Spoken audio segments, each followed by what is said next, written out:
बिस्मिल्लाहिर्रहमानिर्रहीम। अस्सलाम वालेकुम नाज़रीन, आप यूट्यूब चैनल देख रहे हैं। मैं इमरान खान हूँ। ईरान की और अमेरिका की इसराइल की जंग के सिलसिले में आज एक इंतहाई अहम तरीन दिन है। अमरीकी मुज़ाकरात का जो वफ्द है वो पाकिस्तान में पहुँच गया है। ईरानी मुज़ाकरातकार जो हैं वो भी इस्लामाबाद में पहुँच गए हैं। अमरीकी वफ्द में कौन कौन है? उसमें जेडी वेंस हैं, स्टीव विटकॉफ है और जेरेड कुशनर है। अच्छा, इनके बारे में थोड़ा सा मैं आपको बता दूं कि जेरेड कुशनर जो है ये डोनाल्ड ट्रंप का दामाद है और ये इसराइल का बहुत बड़ा हामी है और डोनाल्ड ट्रंप को इसराइल के बहुत करीब करने में इसका एक बहुत बड़ा किरदार है। स्टीव विटकॉफ ये भी इसराइल का एक बहुत बड़ा हामी है, बड़े अच्छे इसके ताल्लुकात हैं। जेडी वेंस इस जंग के इतना हक में नहीं था। ये एक ऐसी शख्सियत है जो बैलेंस कर सकती है इस मुज़ाकराती टीम को, और ये तीनों लोग अमरीकी वफद की नुमाइंदगी करेंगे मुज़ाकरात में। ईरानी वफद के अंदर बुनियादी तौर पर दो लोग हैं। एक मोहम्मद बाकर कालीबाफ जो ईरान की पार्लियामेंट के स्पीकर हैं, और इसके बाद ईरानी वजीर खारजा डॉक्टर अब्बास अरागची। ये वहां से दो लोग हैं।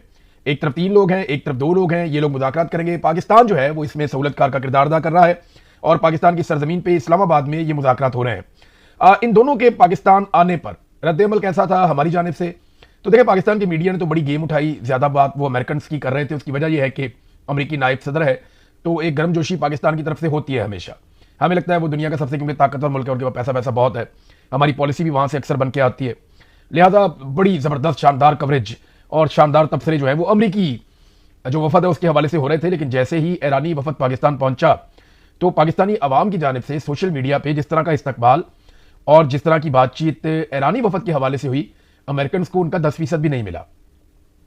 यानी पाकिस्तानियों की जानिब से सबसे ज्यादा जो इस्तकबाल किया गया और जो खुशामदीद कहा गया वो ईरानी वफद को कहा गया। वैसे भी वो जंग को जीत कर आ रहे हैं, उनके पास ये तासुर है कि वो जंग को जीते हुए हैं, और ये तासुर मैं अपनी जाती पसंद या नापसंद पे नहीं कह रहा। ये अमेरिकन जो लोग तबसरा कर रहे हैं उनका भी ये कहना है कि ईरान जो है वो अमेरिका से ज्यादा बेहतर परफॉर्म कर गया है इस लड़ाई में। इसराइल और अमेरिका का उसने बहुत नुकसान किया है, और कमजोर होने के बावजूद, एक गरीब मुल्क होने के बावजूद, वसाइल की कमी के बावजूद ईरान ने जिस किस्म की लड़ाई लड़ी है वो तारीख में एक मिसाल के तौर पर याद रखी जाएगी।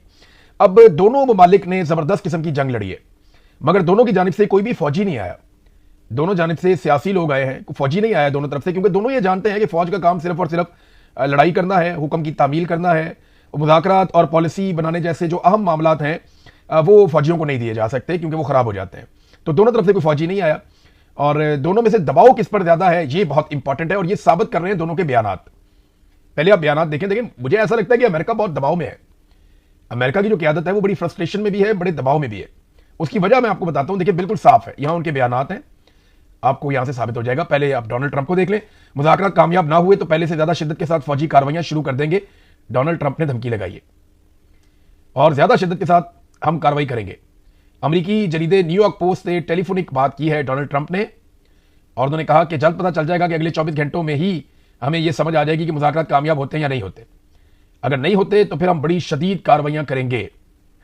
साथ उन्होंने एक सोशल मीडिया पे पैगाम भी लिखा कि दुनिया का सबसे ताकतवर रीसेट। इस हवाले से अमेरिकी मीडिया ने कहा कि सदर ट्रंप के जुमले ईरान से मुज़ाकरात के हवाले से हैं।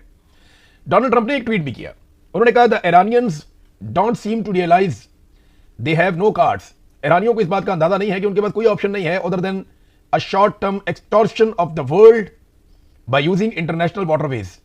कि जनाब वो बैनुल अक़वामी पानियों को इस्तेमाल करके एक्सटॉर्शन या एक इलीगल किस्म का मनी तो ले सकते हैं, पैसा तो इकट्ठा कर सकते हैं, लेकिन ईरान के पास कोई चॉइस नहीं है, कोई कार्ड्स नहीं है। ये डोनाल्ड ट्रंप ने दावा किया, और ईरानी इसको नहीं जानते, ये भी उसने कहा। फिर डोनाल्ड ट्रंप ने कहा, the only reason they are alive today is to negotiate. आज उनके जिंदा होने की वाहिद रीजन जो है वो मुज़ाकरात है। यानी आज वो इसलिए जिंदा है कि वो मुज़ाकरात कर रहे हैं। ये बड़ी धमकी में इस ट्वीट है। देखिए, यहां से पता चलता है डोनाल्ड ट्रंप पे कितना दबाव है अमेरिका के अंदर, अमेरिका के बाहर, हर तरफ। और CNN ने ये रिपोर्ट किया है मुबैना तौर पर कि वहां डोनाल्ड ट्रंप और नेतन्याहू के बीच में भी बड़ी सख्ती चल रही है। नेतन्याहू लगातार लेबनान के ऊपर अटैक कर रहा है, और डोनाल्ड ट्रंप की जानिब से इसमें मुदाखलत की गई है कि ये अटैक बंद करके वहां पे मुज़ाकरात किए जाएं। और अब पता चल रहा है कि वहां पे भी दो वफूद जिनमें इसराइल और लेबनान की क़यादत मौजूद है वो अमेरिका के अंदर मुज़ाकरात के लिए जा सकते हैं। स्टीव विटकॉफ की तरफ से कोई स्टेटमेंट नहीं है अभी हमारे पास, ये इंपॉर्टेंट आदमी है इस रीजन का। लेकिन जेडी वेंस का एक स्टेटमेंट है, अगर ईरान ने संजीदगी का मुजाहरा ना किया, चालाकी की कोशिश की, तो अमरीकी मुज़ाकराती टीम मुस्बत रद्द-ए-अमल नहीं देगी। फिर उन्होंने कहा कि अमरीकी सदर ट्रंप की गाइडलाइन के मुताबिक मुज़ाकरात में हिस्सा लेने जा रहा हूं। यकीन है कि ईरान के साथ मुज़ाकरात मुस्बत रहेंगे। अगर ईरानी क़यादत नेक नियति के साथ बातचीत पर आमादा हुई तो अमरीका भी खुले दिल के साथ आगे बढ़ेगा। अब देखें, यहां पे ना इफ एंड बट्स हैं। यहां पे कंफ्यूजन है, ईरान की जानिब से कंफ्यूजन नहीं है, वो बड़ा क्लैरिटी के साथ आ रहे हैं। ये आप अगर कालीबाफ का स्टेटमेंट देखें, ये उन्होंने खुद ट्वीट करके बताया। जो मुज़ाकरात की कमेटी ईरान की जानिब से आई है 2 रुकनी, उसमें जो सरबराह हैं वो मोहम्मद बाकर कालीबाफ हैं।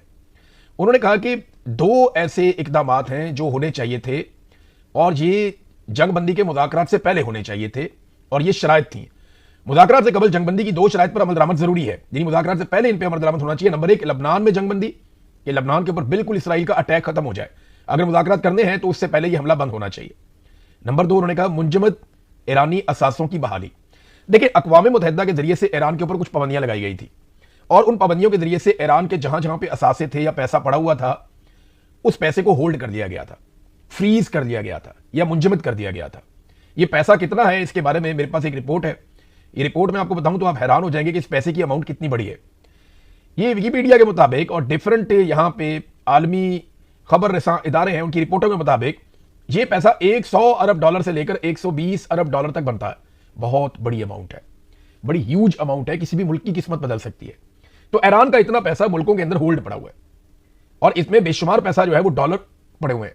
ईरान ये पैसा हासिल कर सकता है अगर ये असासे डी फ्रीज हो जाए तो, और ये बड़ा आसानी से हो सकता है, अक़वाम मुत्तहिदा के जरिए से किया जा सकता है, सिर्फ बैठना और उस पर बात करनी है। तो अब इसमें ये पैसा कहां कहां पड़ा हुआ है, इसमें देखें, सबसे पहले तो इसमें 2 अरब डॉलर अमेरिका में पड़ा हुआ है। फिर इसके अलावा जो पैसा है वो जनवरी 2021 की रिपोर्ट के मुताबिक 7 अरब डॉलर साउथ कोरिया में है, 6 अरब डॉलर इराक में है, 20 अरब डॉलर चाइना में है, 1.5 अरब डॉलर जापान में है, 1.6 अरब डॉलर लग्जमबर्ग में है। इसी तरह पूरी दुनिया में ईरान का पैसा पड़ा हुआ है। तो अक़वाम मुत्तहिदा की पाबंदी के बाद उस पैसे को फ्रीज कर दिया गया था। अब वो पैसा ईरान चाहता है कि रिलीज किया जाए, क्योंकि जंगबंदी की शराइत में से एक शर्त यह भी थी और मुज़ाकरात से पहले रिलीज किया जाए। तो ये बहुत बड़ा रिलीफ है अगर ईरान को मिल जाता है। तो मैंने आपको बता दिया कि ये पैसा कितना है। तो ईरानी जो क़यादत है वो बड़ी क्लैरिटी के साथ है। ऐसा लगता है कि उन पर वो दबाव नहीं है जो दबाव अमेरिका के ऊपर है। ईरानी वफद जिस तैयारे में था ना, वहां कुछ बड़े बहुत ही जज्बाती मनाजिर थे। ये एक तस्वीर आप देखें, ये मोहम्मद कालीबाफ ने अपने ट्विटर से इसको शेयर किया और उन्होंने इसमें लिखा, माई कंपेनियंस ऑन दिस फ्लाइट। इस फ्लाइट में जो पाकिस्तान मुज़ाकरात के लिए जा रही है, इसमें मेरे साथी हैं, इनसे मिलिए। उन्होंने अपने साथियों से मुलाकात करवाई कि वो कौन लोग हैं जिनके साथ वो ट्रैवल करने जा रहे हैं। साथ उन्होंने आगे लिखा मिनाब 168। मिनाब का जो स्कूल था ना, वहां पे 168 बच्चे, मासूम बच्चे शहीद हो गए थे। पहले दिन लड़ाई के उनको बम मारे गए थे और ये कहानी बड़ी दर्दनाक है।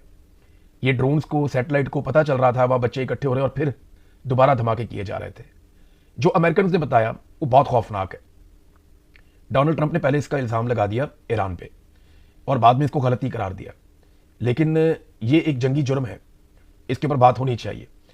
तो यहां पे ये जो ट्रैवल किया इन्होंने, ये तस्वीरें हैं उन बच्चों की जो मिनाब स्कूल के अंदर शहीद हो गए। उनके बस्ते हैं जले हुए, फटे हुए, उनकी किताबें हैं, उनके फूल हैं साथ पड़े हुए, उनको एक एक फूल भी उनके आगे रखा हुआ है बच्चों के। ये बच्चे शहीद हो गए, बड़े प्यारे बच्चे हैं, छोटे छोटे। ये तस्वीर बड़ी तकलीफ दे। एक छोटी सी वीडियो है जिसमें इनका चेहरा दिखाई दे रहा है कालीबाफ का, और ऐसा लगता है कि उनकी आंखों में बड़ा दर्द है, बड़ी तकलीफ है। हमारे जब पाकिस्तान में ये इंसिडेंट हुआ था ना एपीएस का, तो हम पूरी कौम हिल गए थे, हमें बड़ी तकलीफ हुई थी और हम सबको लगता था कि पता नहीं अब हम क्या कर देंगे। तो ईरान में ये वैसा इंसिडेंट है, तो हमें समझना चाहिए या हम बेहतर समझ सकते हैं कि इसकी तकलीफ कितनी होती है। बच्चे स्कूल गए पढ़ने के लिए, ये 12 साल तक की उम्र के बच्चे थे, 7 से 12 साल। तो वो तकलीफ उनके चेहरे पे कालीबाफ के नजर आ रही थी। और इन बच्चों के साथ अगर वो आए हैं तो वो अपना हक छोड़ के जाने वाले तो नहीं है, जो मुझे लगता है। तो ये बड़ी एक जज्बाती मनाजिर थे। फिर जब वो पाकिस्तान पहुंचे तो उनकी वीडियोस दिखाई दी एयरपोर्ट पे, आर्मी चीफ उनको लेने के लिए गए, इसहाक डार उनको लेने के लिए गए, बाकी लोग लेने के लिए गए। देखें हालात कैसे बदल जाते हैं। कल तक इसी ईरान के सहाफ़ियों को मना किया जा रहा था कि इनको मीडिया पे ना लिया जाए, और ईरान के खिलाफ पाकिस्तानी सहाफ़ियों को खबरें फीड की जा रही थी कि आप ये खबरें दें। थोड़े दिन पहले तक यही आर्मी चीफ जब सऊदी अरब में जाके वहां के वजीर दिफा से मिले, तो ये खबरें बाकायदा मीडिया पर चलवाई गई जानबूझकर टाउटों के जरिए से कि आर्मी चीफ कॉम्बैट यूनिफॉर्म पहनकर गए हैं, जो जंग में उतरने का ऐलान या इशारा है कि पाकिस्तान पूरी ताकत से यहां पे खड़ा हो जाएगा और कॉम्बैट यूनिफॉर्म के अंदर गए हैं। ये एक बहुत बड़ा इशारा है, ये एक बहुत बड़ी अलामत है।